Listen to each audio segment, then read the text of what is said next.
Welcome to today's Business4U podcast. The focus of this podcast is to think about innovation and why it's important, and also to look at different types and stages of innovation. By the end of it, you will hopefully have a better grasp of the topic of innovation and be able to better understand and drive innovation in both your working and personal lives. So, why is innovation important? Well, simply put, without innovation it would be difficult to make progress. Organizations and societies would stagnate. Innovation is what drives us forward. It's what forces us to compete in the business world. It's what leads to better products and services and solutions to new and existing problems. From a business point of view, it's also something which is necessary for survival. 4 key types of innovation are incremental, disruptive, architectural, and radical.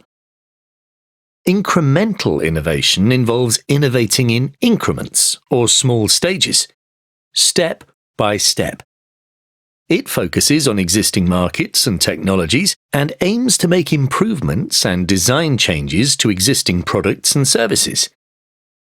Disruptive innovation aims to bring new ideas like technology or processes to existing markets. In that sense, the innovations will disrupt the market and the companies currently serving that market. The first touchscreen smartphones disrupted the mobile phone industry because up to then, mobile phones had buttons and keypads. Architectural innovation involves taking successful ideas from one market or industry and applying them to a new or different market. This often happens when people think of other unconventional uses of existing technology. A good example of this can be seen in vacuum company Dyson's entry into the hand dryer and hairdryer market. Their advanced airflow technology from their vacuum cleaners was applied in reverse to machines that blow out air. In the case of these examples, it's personal hairdryers and hand dryers in public toilets. And finally, we come to radical innovation. This is where a completely new idea is created for a market that doesn't exist yet. It's often what we think of when we think of innovation, and it often swallows up existing markets. For example, the birth and growth of digital and downloadable music has practically led to the death of music CDs and even DVDs. Similarly, film and TV streaming services may lead to the demise of traditional TV within a few short years. Moving on from types of innovation, let's have a quick look at 5 key stages of innovation. The first stage is idea generation. This is where you think of the initial idea and develop it into a more detailed proposal or plan. The next stage is support. You need to check if you can get support for it, for example, from senior leaders or stakeholders in your company.